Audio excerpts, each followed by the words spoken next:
What's up, guys? How you guys doing today? I hope everyone is doing fantastic. As you can see, I'm doing wonderful today. As a Chelsea fan, we all know that there is always something going on with this club at any given time. This morning, I wake up with two major news concerning Chelsea Football Club. One of which is a fantastic news. The other one not so good, but I think for me is a 90% good because we're gonna keep our honor in check. It is official.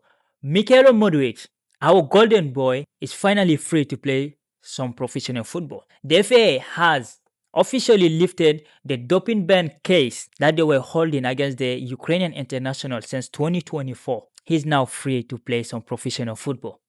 While we were busy enjoying those moments, enjoying that news, celebrating it, the FA just look at us say, nah, Chelsea fan, you guys don't deserve happiness. We have to check you in balance.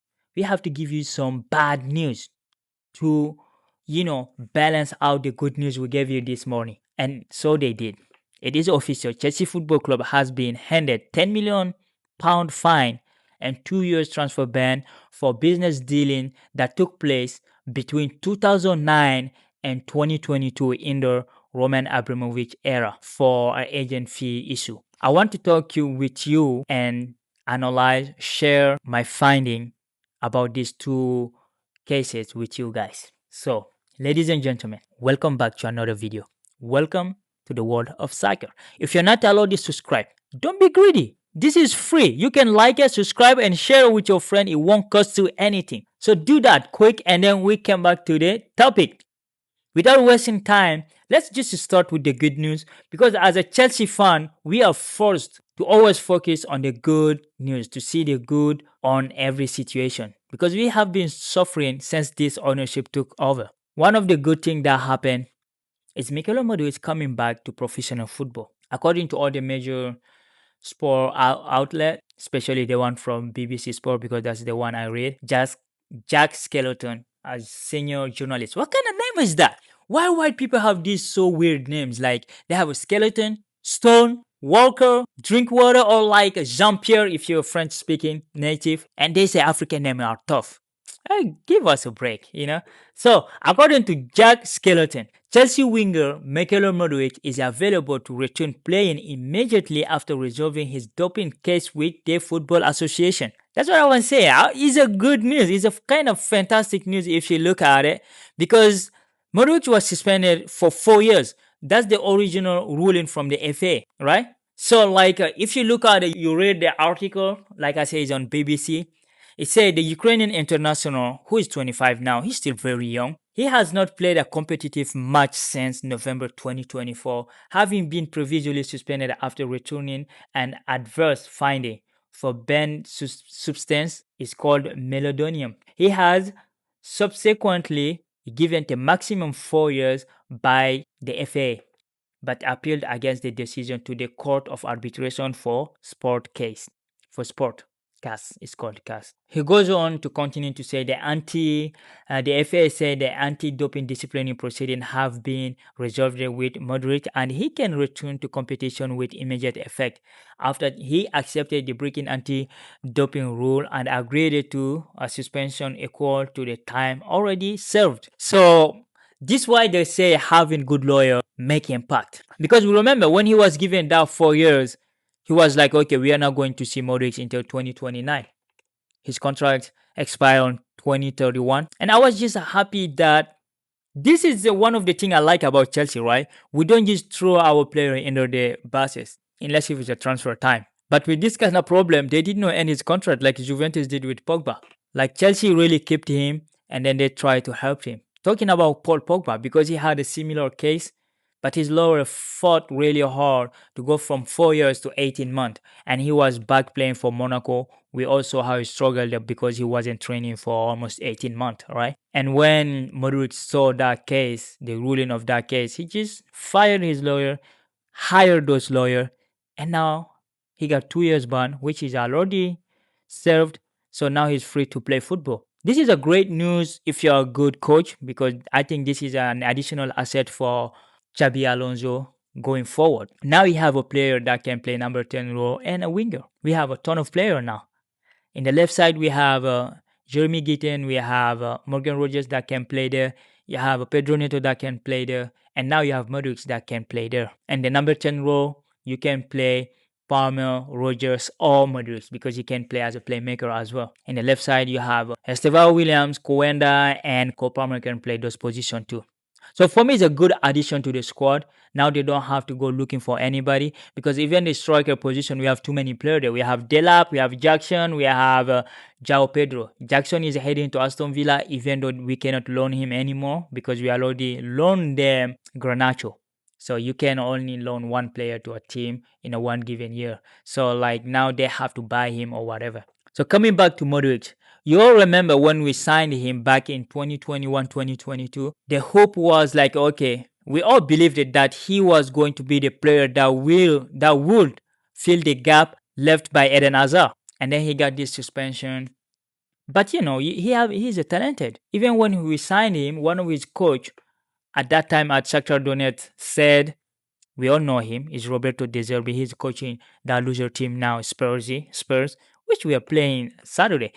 So Alonso can take him Saturday if you want to, right? But we know he's not that fit. Roberto Di Matteo said he has the talent and the potential to win a Ballon d'Or. And we saw some of that characteristic in him because he's quick, he can dribble, and he can see. He can pass. That dude can pass ball. And now he's back.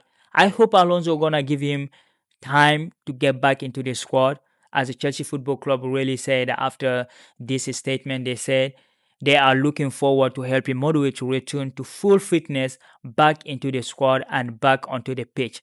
And he will join the club's preseason too. And Modric said he had already expressed his thankful, but he expressed a deep gratitude to everyone at Chelsea and is looking forward to the next chapter of his career. So he's gonna join the preseason too. I thought they would put him in the reserve team so he can get back in, but this is good news. Maybe he's gonna be there tomorrow against Tottenham. We're gonna see him sitting on the bench, you know. But for me, overall, it's a great news for Chelsea having a player of this caliber coming back from suspension. You know, that's why they say be careful what you eat when you go to vacation, because he got this banned suspension when he was playing for his national team, right? That's when he got it. He was playing with Ukraine. But players need to be careful because there is a lot of products that are banned from professional athletes. So they really have to be careful what they eat, what they do in their vacation, in their spare time. But hey, welcome back, champ. I hope you get back soon. Don't be like Pogba, because Pogba really struggled against Monaco. But we saw you were training really hard. You were sharing on Instagram. So you were working hard to stay fit. So I hope you are fit. You're still good, you know. So that being said, we talked about the positive. Now let's just pivot a little bit to the negative side of what happened to us today. Because the Chelsea Football Club, we are always in trouble, right? And they always tell you, if you have been arrested by the police, don't say anything that will incriminate you. All right? Just wait for them to dig up their own evidence and then you go fight that. Our honor, when they took over, they just say, oh, we are honest people. You know, we want to do everything right. So like they went into the record, dig up some bullshit, and now they are punished. They're going to pay £10 million. But they avoided the suspended point deduction, right? If you look at the BBC report with Alex Broterton, is it Broterton? I don't know how you pronounce that, but is that. So Chelsea have been fined 10 million and given a suspended ban for registering new player for 2 transfer window for breaching rule relating to payment to agent between 2009 and 2022. But the club have had a 6-point deduction, which was suspended until June 30th, 2027, set aside on appeal. So like we could have suffered just like Everton, like Leicester, that's all those clubs that suffered deduction point, and we could have getting the same treatment. But you know, they set that aside until 2027 to see the appeal. Maybe we're gonna lose our title because of that, but we will see what's gonna happen. But Chelsea, they say Chelsea had admitted making £47 million in secret payment to register agent and third party over transfer between 2011 and 2018.